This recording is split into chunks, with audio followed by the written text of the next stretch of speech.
Good morning, everybody. I now call this edition of the Kiwanis Connects show on February 20th, 2026, 12 p.m. noon, 9 a.m. Pacific, to order. Thank you very much for joining us, everybody, whether you're watching us on Facebook or YouTube or on Sunday mornings. It don't matter. We're just happy to have you along for the ride today. And boy, have we got a show for you. First, as always, let's welcome in my partner, cohort, and one of the bestest friends I have on this God's green earth. Doc Val, how are you, my friend?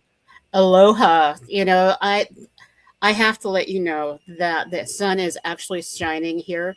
We've received over 7 inches of rain here in the Monterey Peninsula over the last 4 days, and so the pool floated twice.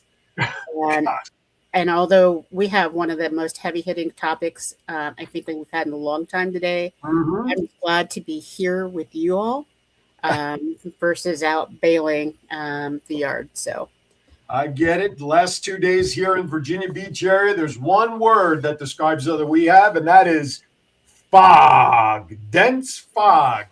Pea soup thick fog. But anyway, there are two other individuals. Yes, there are.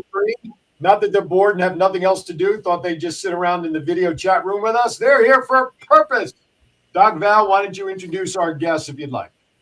And so I am beyond privileged to have these two people with us today. And so if you're tuning in, no matter where you are on the globe, this is something that impacts us all, and we very rarely think about it. And so I wanted to welcome Candace Leitner and Matt, and I don't want to destroy your last name. How do you pronounce your last name?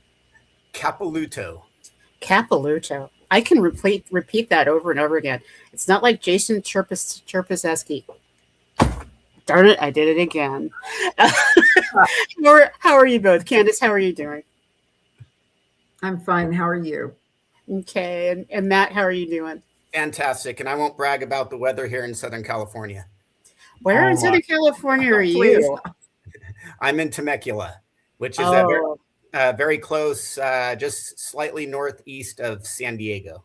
Wine country with Balloon Fest. I gotcha. And Candace, where are you located right now? I'm actually in Alexandria, Virginia, and I understand, Aaron, what you mean by fog. However, I don't know if you're anticipating snow again, but we are in the next couple of days, and I would give anything to get some sunshine. So lucky you all. Absolutely. It's funny. I was watching the weather this morning, Candace. They're using the words wintry mix here in the Va Beach area, but they're depending upon temperature, the storm. Like, we seem to be on the dividing line. But, for a guy who spent 27 years in the desert in Las Vegas, you know what I'm saying? It's like this cold and snow and schmutz and all this other stuff. I don't know what my wife was thinking. I don't. She makes some money.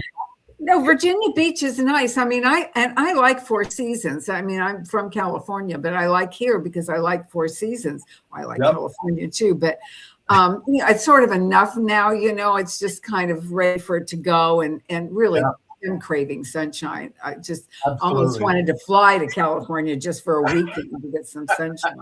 Well, you're always welcome to visit us. Oh, there you go. Before we get started, want to remind everybody that Kiwanis Connects is proudly brought to you by bookvending.com and Inchi Book Services. So if you want to get those book machines in your local elementary school with your K-Kids, or even if you don't have a K-Kids, get a book in there. Maybe it'll lead to a K-Kids program. You can certainly do that as well. That's bookvending.com. Comfort Care, Home Care, Virginia Beach. Listen, we all know we love their commercials. We unveiled their new one last week. You're all going to love their commercials. So if you need any home care services, and even if you're not in the Virginia Beach area, but you know somebody in a different part of the country that may need some support, give Comfort Care Virginia Beach help. They will be happy to help you find the nearest Comfort Care in your area. And last but not least, Different Strokes, painting and handyman services, anything that you need done in your house from ceiling to floor, inside or out. Call Craig at Different Strokes Painting and Handyman Services, differentstrokes757.com. That does it for all the business that I have to attend to. Let's see. Blake says, ain't got too much time to tune in today, but you guys have an amazing stream and do great things and keep spreading the amazing vibes. Thank you, Blake. And, of course, our former Denver Bronco fandom in Las Vegas, Mr. Rick Upchurch, is in the chat room joining us as always as well. Good morning, Rick. All right, Doc Val, we do have some serious stuff today, but Along the line, we have Mental Health Moment with Melissa, her messages. We have Wow Moments. And of course, in honor of the gold-winning effort of the women's hockey team yesterday, I have Olympic-themed bad dad jokes to debut later on. And hopefully our guests will also spread the laughter with us as well. So that sets the table. Let's get down to it, Val. Take it away.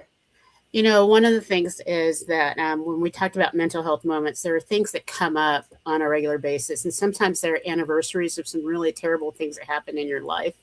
And Candace had reached out through another Kiwanis club about a very sensitive topic that my family hasn't really talked about in almost 40 years. And so when this topic came up, I just immediately said, you know, it's time.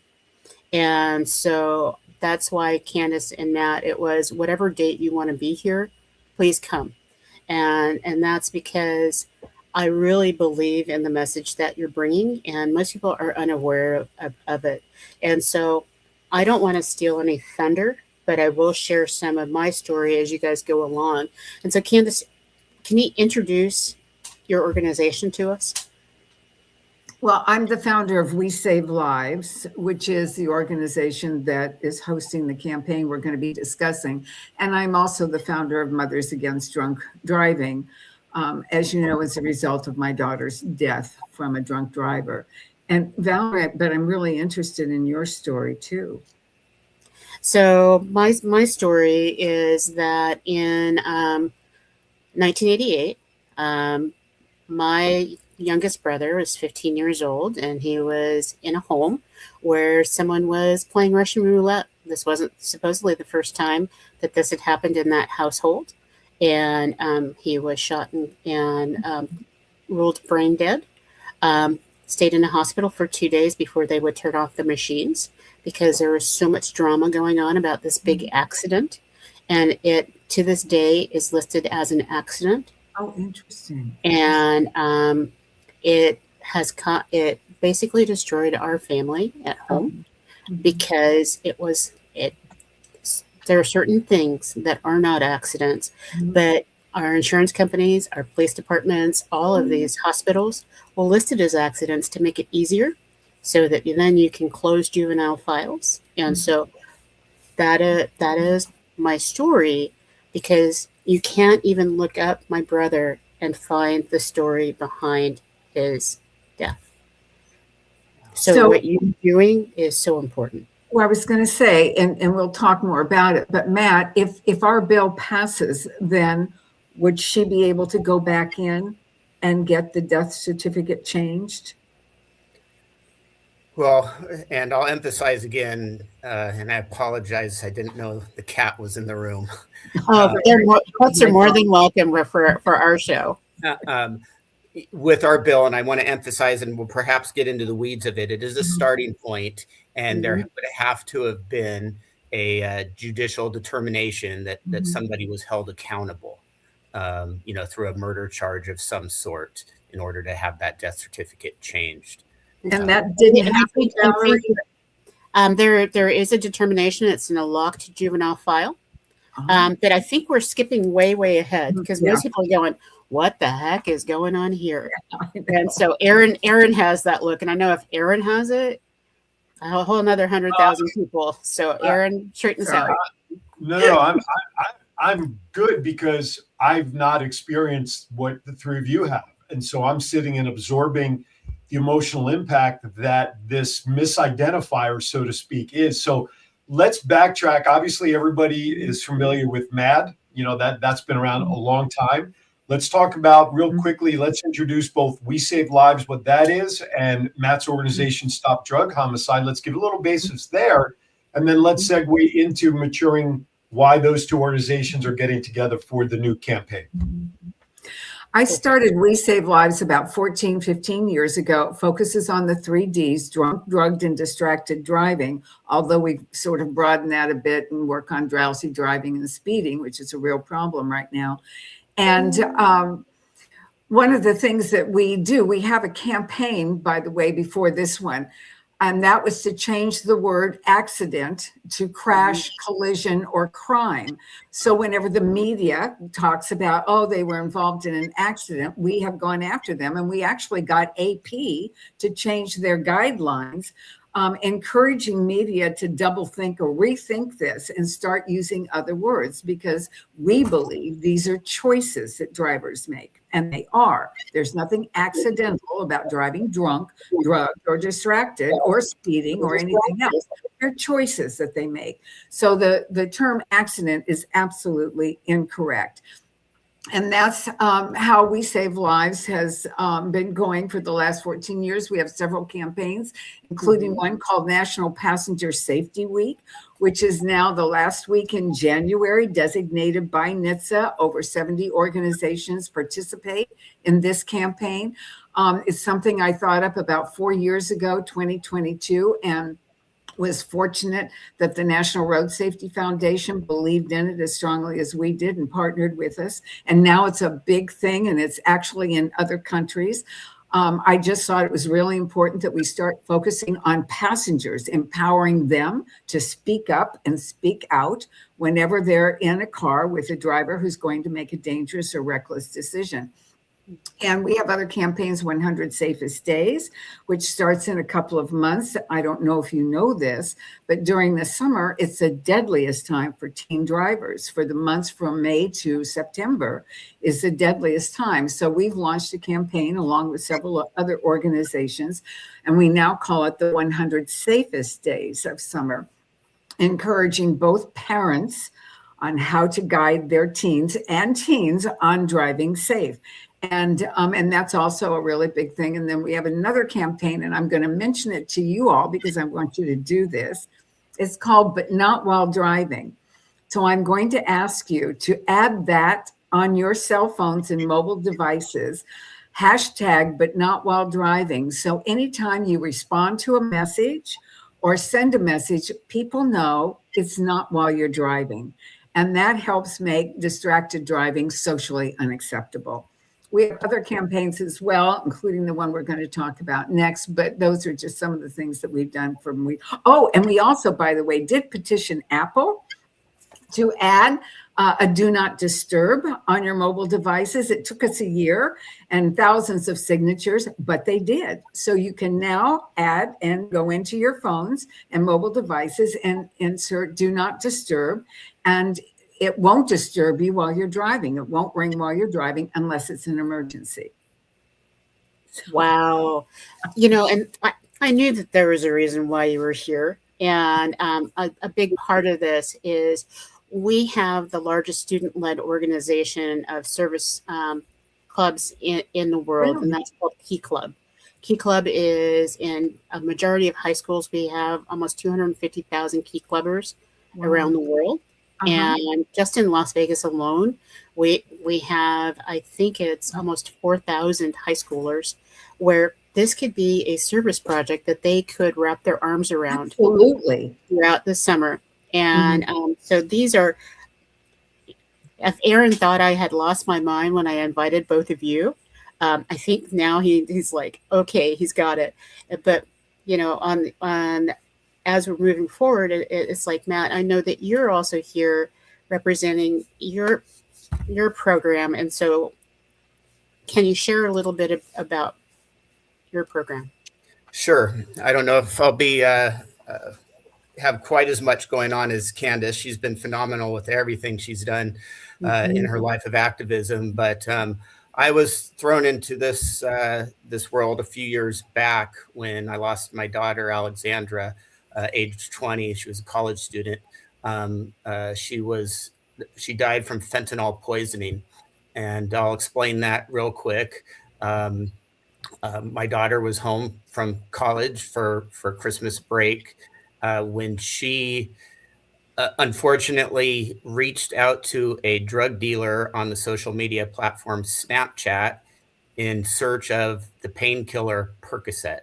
My daughter had suffered from depression and anxiety. I have 4 wonderful kids, but Alex struggled with mental health issues, and unbeknownst to us, at some point started self-medicating, and she reached out for Percocet, and a drug dealer ended up selling her counterfeit pills that were made with lethal doses of fentanyl. She took half of one of these pills before going to bed 2 days before Christmas, and my wife found her dead in her bed the next morning.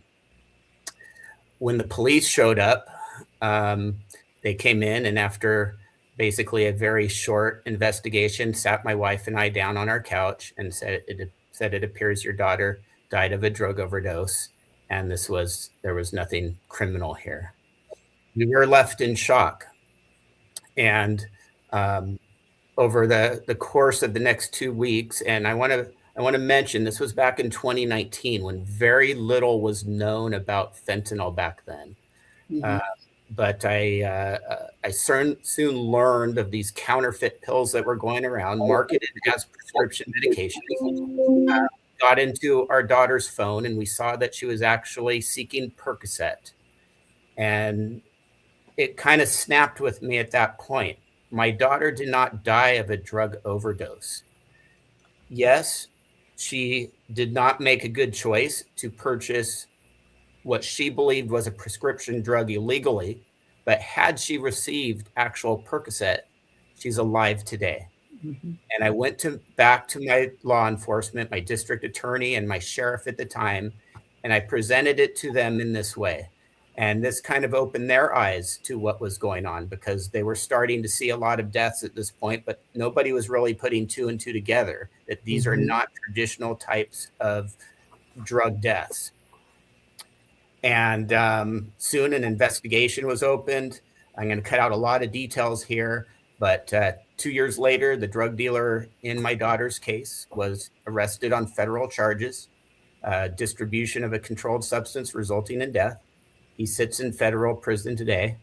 He received a 9-year of a potential 20-year sentence. We didn't have the greatest judge in the case. I was disappointed in the sentencing that the judge handed down. But nonetheless, we did get some semblance of justice that the vast majority of victims in our types of cases do not get. So I am grateful for that. But I started the organization called Stop Drug Homicide. Our 2 major goals are, one, for there to be a shift in the way law enforcement looks at these cases. Realizing that somebody's criminal act led to this victim's death. Too often, cases are not looked at criminally. There's no investigation. The burden of blame is left on the victim, and those perpetrators who are out selling this poison are left to continue ruining more families. So we want to see a shift in the way law enforcement looks at these deaths, look at them criminally, and prosecute. And with the prosecution comes the need for better laws, because right now, although we are starting to see a shift and laws are being passed nationwide to help with this problem, we still need better laws in place to help law enforcement so that when they do find that drug dealer and they do arrest them, they can be held on serious charges that are going to be consequential and keep them behind bars for a long time. Absolutely. Hence, not an accident. So that's a good stopping point, since you just said what you did, Doc Val. So it gives us an opportunity to collect ourselves after we've heard the basis of the story. When we come back on the other side, after our first break, as Val just said, not an accident. That's the campaign that Candace and Matt have put themselves together in their organizations to come up with. You're not going to want to miss what that's all about. You're watching Kiwanis Connects. Don't go anywhere. More with our guests right after this. 2 out of 3 kids in America can't read at grade level. And without help, many will never catch up. In a world of screens, short attention spans, and endless distractions, getting kids excited about reading has never been harder. That's where Kiwanis Club steps in. Through Inchy's bookworm vending machines, kids earn tokens for positive behaviors, achievements, kindness, and more, and use them to pick a book they just can't wait to read. Every book is a child's to keep. Every book builds a personal at-home library, and every page sparks curiosity, confidence, and lifelong learning. Your club can make it happen. Let's put more books and more smiles into the hands of kids who need them most. Together, we can change the story, one book at a time. To learn more, go to bookvending.com/Kiwanis. Does your house need a new paint job, a bathroom remodel, or a new fence around the yard? With 40 years of experience, Different Strokes Painting and Handyman Service handles all type of work inside and out and from floor to ceiling. Different Strokes offers great value and great quality. Call Craig today and schedule your free estimate by dialing 757-395-9999. That's 757-395-9999. Above the rest, they show up and show out by making your vision come to life. Sometimes I'd like to smack old age right in the kisser. Ow! I always get the best parking spot. I think she needs a little more help. Monday? What I really need is a boyfriend that can drive at night. I can make a fashion statement out of anything. I will be fabulous. I have a little crush on my pharmacist. With Comfort Care at your side, you can live your best life possible. We know families can't be there 24/7, which is why we can help with as much or as little home care as you need. From medication reminders and meal prep to everyday chores and errands, so you can live in your own home on your terms. I wouldn't let aging stop me from being me. Call Comfort Care now and let us create your personalized care plan and find the perfect caregiver match. Can you show that number again? She was texting. Together with Comfort Care, you can both live your best life possible. All right, welcome back to Kiwanis Connects. First and foremost, thank you for watching. Also, too, a little birdie's told me that today is the birthday of Tiffany Wynn, owner of Comfort Care Home Care. So happy birthday to Tiffany. Birthday, Tiffany. Shout out from all of us here. And it's sort of funny, the last 10-second clip in that video where the lady asks for the phone number to be displayed because the lady is texting and is distracted. I don't know that we could have asked for a better segue to come back in live than looking at that. So if you're just joining us, first of all, why are you 23 minutes late? Okay, I want to know why. You can email me your reasons. But first and foremost, our guest today, just to catch you up, is Candace Leitner. She is the founder of MAD, as well as We Save Lives. And, of course, Matt Capilouto, Stop Drug Homicide. They shared their stories, as Val did as well. But now we want to segue into what this new campaign is all about, called Not an Accident. So, Val, let me toss it back to you. Okay. Well, when we were hearing about Not an Accident, and I think, Matt, that's what you were alluding to earlier about the legislation that you're working on and having people be able to reclassify things so that our police departments and everybody have an opportunity to tag it the way it's really supposed to be. When there is a murder involved due to drugs or whatever, and it's listed as an accident, that just makes everything spiral. So can you guys both explain a little bit more? And I think I'm a little bit emotional, so I'm not as clear and articulate as I normally would be on the show. So please don't not come back. No, what has happened is I've mentored hundreds, if not thousands, of victims and survivors over the years of all crimes. And Matt and I became acquainted when he was trying to pass a law in California, a really important law. And interestingly enough, and we've kept up contact. And so we were talking not long ago, a couple of months ago, and he happened to ask me, what does your daughter's death certificate say for manner of death? And my daughter's things are at the Smithsonian, so I didn't have that information. And I said, why are you asking? He says, I bet it says accident. And I said, no, the guy was convicted of manslaughter. Mm-hmm. And he said, it'll say accident. So I sent away for it, and I got it. And sure enough, it said accident, which really angered me, as it has angered others. And I will let Matt continue. But through that conversation, we realized something needed to change. Yeah, so I had reached out to the head of our coroner's office here in Riverside County, and seeking to have my daughter's death certificate, manner of death, changed from accident to homicide. And I wrote a very nice letter explaining our case, the reason why. And here we have started charging fentanyl dealers with murder. So it already, by law enforcement, these were being seen not as accidents, but homicides. Mm-hmm. But when the head of our coroner's office got back to me, he explained to me that they could not change the death certificate because their definition of a homicide requires intent, and they did not believe the drug dealer intended. And similarly, how it works with drunk driving, they don't believe that drunk driver necessarily intended to kill the victims. Right. And the problem with that is they simply are working under a very old school narrative by requiring this intent, because law enforcement has evolved. And today they are arresting and prosecuting under knowledge. That is, if they can prove that the perpetrator, whether a drug dealer or a drunk driver, knew what they were doing was dangerous, but despite that knowledge of knowing that, went ahead and did it anyways, and somebody died as a result, they can charge murder based on that. The legal term is known as implied malice.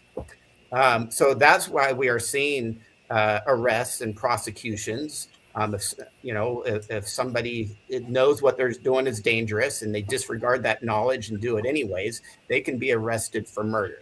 But unfortunately, our coroners and our medical examiners have not evolved to see it that way yet. And they're still very antiquated. We actually had a group of us.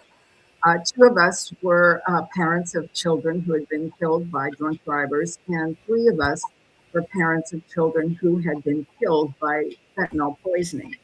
And we had a conversation with the president of NAME, the National Association of Medical Examiners, who sets these policies, I guess, for their coroners.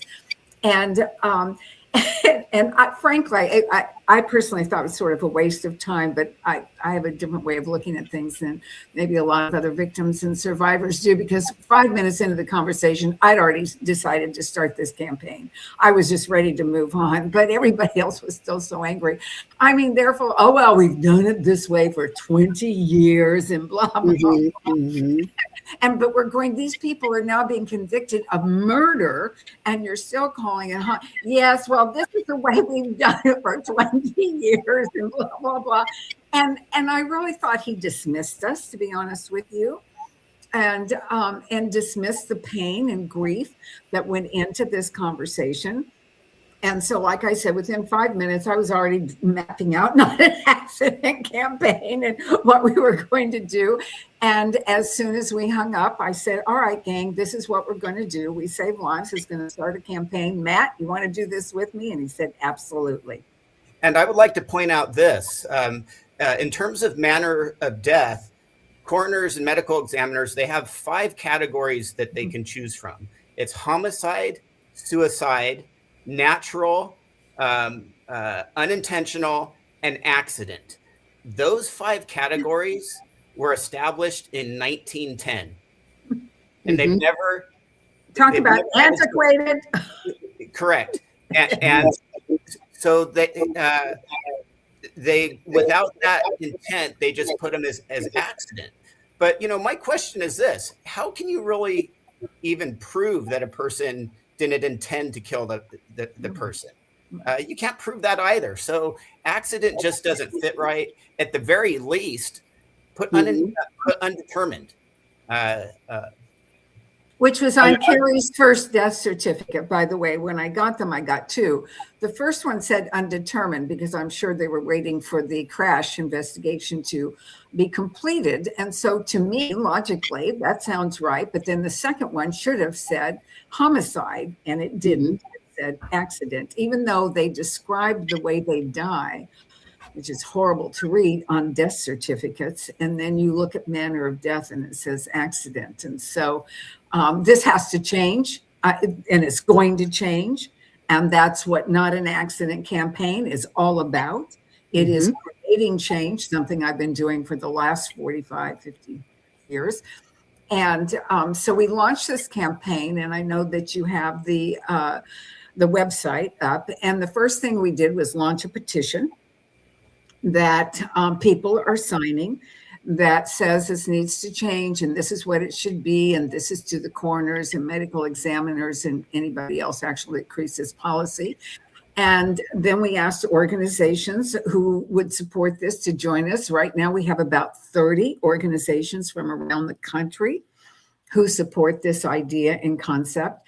And then we found an amazing lobbyist, pro bono, who drafted a bill, and I'll let Matt describe the bill and talk about it, that has just been introduced into the California legislature, the first of its kind. And we already have interest from other states in doing the same thing. So Matt, do you want to? I can go on forever, so I have to control myself and say, all right, Matt, it's your turn now. Before Matt jumps in, I want to just mention, yes, the website, we now have the coalition. First of all, the main website is notanaccident.info. That'll just take you to the homepage. I want to clarify that. We have the coalition. If you want to join the companies that are part of this, and when I scrolled, here's a small world story for you. One of the logos that I saw go by was for Gweed Memorial Foundation. Tammy McGee is the founder of that organization because her son a few years ago was killed by a drunk driver who had no business driving because the driver, I believe the car that he was in was either not licensed or underage, but it was a cluster, you know what. The reason I bring that up is because next Tuesday, I am interviewing Tammy. I'm pre-recording for my TV show, The Voice of 757, because she's connected with Sky 4. So talk about a small world story. Here I see her logo go by. But I do want to ask, though, the companies that choose to sign to join the coalition, is there a cost? What's expected? What do they need to do? Talk about that because maybe Kiwanis Connects show signs up to be part of the coalition. Yeah, and we'd love for you to be part. Rotary is part of the coalition. I did see that. I did see that, by the way. And it's free. And what it does, really, it's easy to sign up through the website. You send us your logo. You send us your name, the organization's name. We post it. And we will be posting on our social media thank yous to the organizations that sign up and highlighting your organizations. And what it means is you support this campaign. You also agree that our children's and loved ones' death certificates should not say accident. It should be truthful, which it is not now. And Matt will talk more about what harm that causes when it comes to statistics and data. Sure. Candace is absolutely right. This is about truth, and calling these accidents completely diminishes the seriousness of the criminal actions that led to the victim's death. I mean, it's really a slap to the face to the victims and the victims' families. But let me explain one of the things that our bill here in California that's been introduced, what it'll fix. There is a clear conflict that exists between two branches of government. You have the executive branch, that's where the death certificates are that's who's responsible for overseeing the death certificates. They're the ones who are allowing these to be called accidents. And then you have the judicial branch that is prosecuting these cases and saying that there's homicides. There's no such thing as an accidental homicide.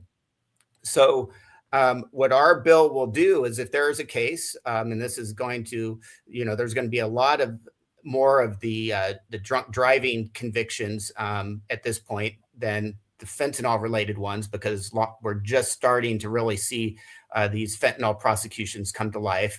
But those people who have had somebody convicted and held accountable for their loved one's death are now going to be able to go to the court, show that a person was convicted and held accountable for that death, and they're going to be able to have a new death certificate issued with the classification of homicide. And what this will do, it will really create more accurate vital statistics, because from those death certificates come the vital statistics. And accurate vital statistics drive policies and provides fundings to effectively stop these preventable deaths.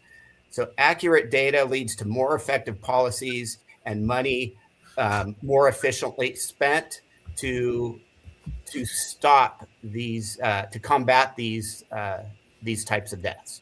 There's one thing I do want to clarify here. It's not just drunk driving, it's impaired driving. So drugged driving, distracted driving, even speeding. If there is a conviction, then families can go back in and get the death certificates changed. But it expands even further. And that's the part that really triggered a lot for me over the past couple of days, is that it's like the anti-hazing laws that went into place. They were just meant in California, especially just for colleges. So if there was physical damage in a hazing incident, then people could be convicted of an intentional act. Mm-hmm. But how that has been reinterpreted in the courts were that it hazing in any format, not just a college campus, but at work, in fraternal organizations outside of colleges and universities. And I see this bill that you're moving forward having those same widespread impacts. And so that's why it triggered so many lightning, because I'm like you, Candace. It's like if I hear of a problem, it's like I automatically jump to how do we get to the solution. I don't want to go wah, because it's happened. And that's how I stay sane. You know that okay, Aaron, I know the sane part is questionable. How I stay balanced is finding those solutions that we can actually do something about, where we can wrap our arms around and support this. And California is a leader in this process. So when this gets implemented, right, because we manifest positive that this will pass in California, where do we take it from here? I know a lot of other states will pick this up and add it. Are you asking me? Because what's happened actually from social media is that I am getting contacted by victims, primarily victims of impaired driving in other states, who have asked me how to get this done in their state. So one of the things that I am going to do, that Matt and I are going to do, he doesn't know this, but that he is going to do with me, after probably in March or April, we'll see, we're going to host a Zoom call first for the people that are interested in doing this in their states, and give them advice. And actually on the website, I did a master course on activism, how to be a successful activist and make movements that move, because I'm so tired of movements that don't. And so one of the courses was on getting a bill introduced and passed. And so that's actually on the website under the toolkit. So people can go to that and access that course and look at what they need to do to get a bill into. I mean, I've been involved in 800, 900 pieces of bills over the last 40 some odd years. Federal, I'm going to raise the drinking age to 21, so I'm really experienced in this. And so we want to help those other people get those bills introduced in other states. And so that's something that the campaign is committed to. And with this, we hope, really that the coroners and medical examiners simply change their guidelines and policies in the way that they look at these deaths. We wouldn't need to pass legislation, going this route of state by state, if they would simply catch up with the times. Right. If they weren't so antiquated and backwards in their philosophy. I mean, they kept saying we're not lawyers. Well, this is a public health issue. It's not just a legal issue. It's a public health issue, both drug poisonings and impaired driving. And so, I'm sorry, guys, but catch up your doctors. Anyway. Right.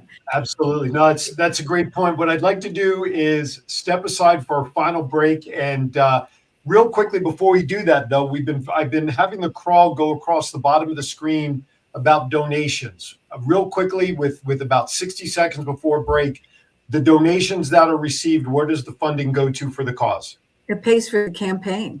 It pays for our social media. It pays for the petition. It pays for the legislation. It pays for everything that we do. That's what it pays for. It does not pay for salaries, by the way. It pays for getting the work done, and that takes, pay for travel when I go out to California to speak at press conferences, etc. So what I'd like to do is very simply this, folks. We're going to take this interview right to the top of the hour. We're going to circumvent our normal segments because we think that this is too important a topic. Therefore, during the commercial break or through the end of the show, go to that link you see there at the bottom, notanaccident.info/donate. And if you are happy that you are not going to hear bad dad jokes today, I want you to make a donation of at least $10 to the website, so we can make sure we further this cause as it needs to be done. You're watching Kiwanis Connects. I double dare all of you to do that during commercial break. We'll be right back. Sometimes I'd like to smack old age right in the kisser. Ow! I always get the best parking spot. I think she needs a little more help. Monday. What I really need is a boyfriend that can drive at night. I can make a fashion statement out of anything. I will be fabulous. I have a little crush on my pharmacist. With Comfort Care at your side, you can live your best life possible. We know families can't be there 24/7, which is why we can help with as much or as little home care as you need. From medication reminders and meal prep to everyday chores and errands, so you can live in your own home on your terms. I won't let aging stop me from being me. Call Comfort Care now and let us create your personalized care plan and find the perfect caregiver match. Can you show that number again? She was texting. Together with Comfort Care, you can both live your best life possible. Does your house need a new paint job, a bathroom remodel, or a new fence around the yard? With 40 years of experience, Different Strokes Painting and Handyman Service handles all type of work inside and out and from floor to ceiling. Different Strokes offers great value and great quality. Call Craig today and schedule your free estimate by dialing 757-395-9999. That's 757-395-9999. Above the rest, they show up and show out by making your vision come to life. 2 out of 3 kids in America can't read at grade level. And without help, many will never catch up. In a world of screens, short attention spans, and endless distractions, getting kids excited about reading has never been harder. That's where Kiwanis Club steps in. Through Inchy's bookworm vending machines, kids earn tokens for positive behaviors, achievements, kindness, and more, and use them to pick a book they just can't wait to read. Every book is a child's to keep. Every book builds a personal at-home library, and every page sparks curiosity, confidence, and lifelong learning. Your club can make it happen. Let's put more books and more smiles into the hands of kids who need them most. Together, we can change the story, one book at a time. To learn more, go to bookvending.com/Kiwanis.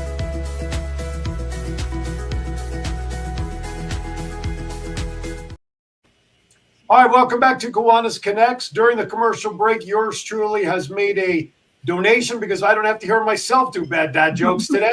So I just saved myself there. And I signed the petition. I dare everybody watching to do the same thing as we speak. Okay, Val, take it away. One of the comments that we left off on, we're really talking about, I look at this, and Candace, you are just this rock star that I'm having this gaga moment over, because when you talk about the activism that you're doing and how we can help, because that's what has been holding people back. Mm-hmm. They really want to know, how can we help? And now when you share the statistics about what's out there and what you're doing, people over and over again go, okay, I don't want to have compassion fatigue. I want to do something. Interesting. So what is that? Kiwanians are volunteers across the world. We are people that it's not about money that we fundraise. It's about the impact on lives. And it's about empowering children to grow up to be amazing contributors to society. So for us, What can we do? What, sitting in my living room, not just signing the campaign, but what else can we do? And I'm going to give it to Matt because I know Candace probably has 12 hours of ideas. And I want to make sure before we're at the top of the hour, Matt gets a chance to share. So, I think number one, what you're doing right here, giving the platform for us to, to get this messaging out there. I think a lot of it is just educating the public. We've been by referring to these deaths that are really criminal in nature as accidents over time. It's really conditioned the average citizen to not think much of it, and be very dismissive and just maybe have feel bad about the situation, but not realize that these are preventable deaths, these are crimes, and we need to treat it as the public safety issue that it is. One thing I do want to mention, on our website, one of our team members put together a fabulous resource. You can go into the state in which your loved one died and look and see how to get the death certificate changed. Now, the chances are that may not happen, but I'm doing it. Matt's doing it. I just submitted my death certificates to see if the coroner will change it. Probably not. But what I would love to do is empower millions of victims and survivors to all write these letters, fill out these forms, which didn't cost me anything except to get the death certificate, and that was next to nothing, and send it into their coroners. Send a message. Because if everybody starts sending in these forms saying, we want this changed, they'll get the hint. Don't you think, Matt? Absolutely. Yes. All right. And so one of the things I just wrote down is in California, and it's the California, Nevada, Hawaii Kiwanis District. One of the main focuses that we have is pediatric trauma prevention.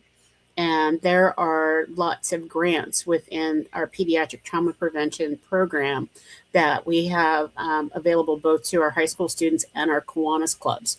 I also know at the Kiwanis International level, we have a very large focus on health and nutrition, and pediatric trauma prevention falls under that umbrella for grants in that sense. So there are resources out there to hold rallies and bring in top speakers, because I think when people hear your story in person, I think that also makes a difference. And so, Matt, you talked about, it's like being vocal, being present. And so, Candace, it's your turn. What else can you do? Ironically, as you're speaking about that, I am speaking before a trauma prevention group in April, as a matter of fact. And they've asked me, because of this campaign, to come on board, and said their doctors agree that this is not an accident, that it should be relabeled. And so that's something I'd be very interested in. Matt would too. And I'm sure some of our other team would too be interested in doing. And Valerie, I'd like to pursue some of these other things with you after the podcast. But so any trauma prevention groups that would like to join, sign up their organization to the coalition, we would welcome that support. So. Sounds like a good opportunity for a future golf tournament to raise some funds and awareness. I don't know. I'm just spitballing here.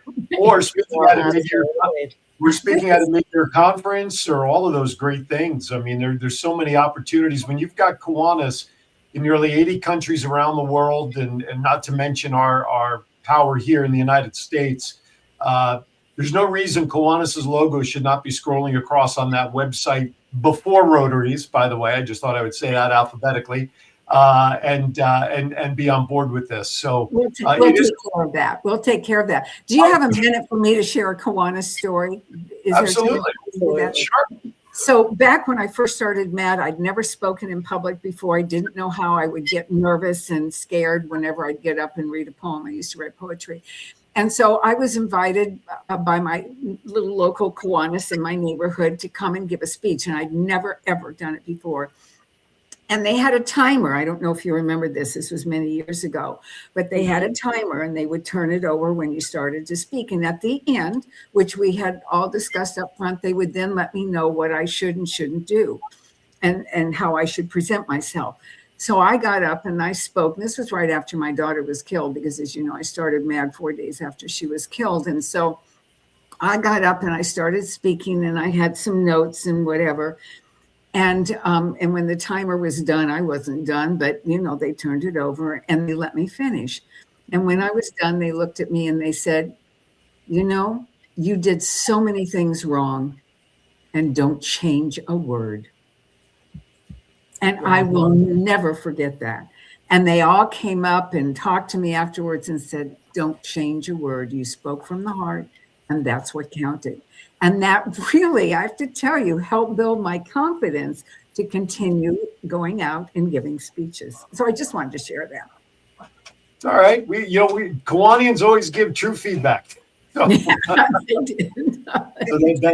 that's wonderful. If I could say something real quick to that, with Kiwanis having chapters virtually everywhere, unfortunately, we have victims everywhere, but I guarantee many of these victims would love to come speak at local chapters and share their stories, and that could help spread this education very, very quickly.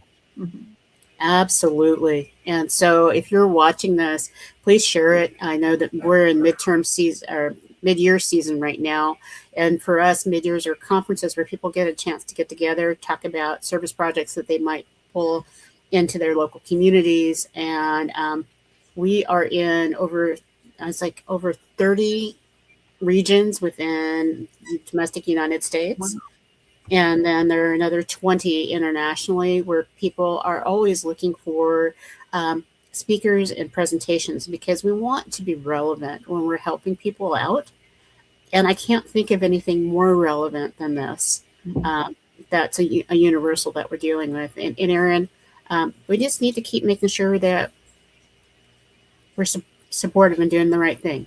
Well, Matt and I both believe that using the word accident enables people to continue their destructive behavior. And that's why it has to change. Absolutely. Yeah, accident could be much of a, what's the word I'm looking for? Like a crutch to be able to do something, whether they intended to or not. And that's, you're 100% right that it has to change. The great news is that this show will re-air. It will get out there to close to 100 to 200,000 views. It'll be out there across the board. And I encourage both of you, Candace and Matt, to go right to the Facebook page, Kiwanis Connect Show, or the YouTube channel, grab the URL, and please feel free to post it on the websites, your emails, wherever you feel this interview will also help spread the word within your own channels and connections as well. Even if you want to share it to Rotary, that's okay. We'll show them how it's done. That's totally fine. But seriously, it's something that I think when we share it to our community, this will be something that will continue to expand and increase awareness, if nothing else. Mm-hmm. If I could make a final statement, I'd like to say people don't go to prison for accidents. They go to prison for crimes. Mm-hmm. And if somebody has been held accountable, the death certificate should reflect that. Mm-hmm. Absolutely. And Candace, is there something that you wanted to share? Makes total sense. You need to consider. Yeah. Are we done? I'm sorry. Can I share? Absolutely. Please do. So I just want to reiterate. Well, I just want to reiterate, as a victim of an impaired driving crash, that impaired driving is not accidental. These are choices that drivers make that they don't have to make. They can find other means of transportation or stay home. So these, again, are choices that people make. And we need to continue to say that to our peers, friends, family. This is a choice you don't have to make. I just want to let everybody know again, remind you that at the bottom of the screen is their email, help@notanaccident.info. So if you'd like to have a speaker, as they suggested, perhaps victim's family is in your Kiwanis community, but you just don't know who or what, email Candace and or Matt at that email address that you see on the screen. Perhaps they can provide some guidance to direct you to in the right direction to perhaps find some of these families that will be more than happy to speak at your next Kiwanis meeting. So with that, we are up against the top of the hour already. I can't believe we've got another episode in the books, Doc Val. I know. And, as I look at the timer clock, one of the things that because I always like ending with an action item that we can wrap our arms around really, really easily. And so I challenge all of our Kiwanis clubs as you are preparing to give out scholarships and talking about what you're going to be doing for summer, because I know most of our clubs are already projecting out for summer, even though it's already February, is to join in on the 100 Safest Days project and work with your key clubs to be able to set up a campaign over the summer. All these key clubs are looking for service hours because they're service organizations. And what better way than to do that with MAD and be able to move forward? We Save Lives. With We Save Lives, it's not a MAD. With We Save Lives. Thank you for putting that up there. And being able to come up with ways to invest in making this change. And the other piece is you can very easily go and sign up and have your name and your business name scrolling across, because this is something that is so important. I can't even express it. So if you've been looking at my Facebook page, you'll know that this was a tough one, but it was absolutely necessary. And I know Aaron and the rest of the crew, John, we're also thankful, Nat and Candace, that you came on board with us. We had no idea how deep we were going to get. And so Steve Nagel, if you're out there, if you could please donate $100, because I know you've always wanted for Aaron not to tell his bad dad jokes and be able to do that. But Steve, $100. All right, Aaron, all right, Steve, that's all right. All right, Candace and Matt, thank you for coming on. And whenever you need our platform for updates or news or things like that, please just give us a heads up, and we will do what we can to get both of you, one of you scheduled, or if you just want to share news with us that we can then share with our audience, I know we will be able to do that at any moment's notice. So thank you again for taking the time, sharing the stories that are hard to share publicly as well. So, all right, everybody, just a couple of quick programming notes. Tomorrow's Aaron's Hour at 11 a.m. will be a rebroadcast of last week's episode with former Navy Chief Carlo Moore, who wrote the following book, Do Not PTSD Me. Oh, there we go. It almost popped up there. Come on, get in there. There you go. Anyway, great book. I will be at an event tomorrow morning from 10 to 12 with Foundation Fighting Blindness from 10 to 12, which is why Aaron's Hour will not be live. But on Sunday, dbtv.tv, 8 a.m., Kiwanis Connects, 1 p.m., of course, will be Aaron's Hour. And at 12:30 to 1 local time, Cox Cable Channel 4, The Voice is 757 on Sky 4 TV. I'm not going to tell you who my guest is, then nobody will want to watch it. But if you miss it, you can go to the Facebook page later, and I'll put it back up there. Listen, what can I tell you? Have a great week, everybody. From all of us here at Kiwanis Connects, be kind to everybody. Why? We're all we have. This show is adjourned.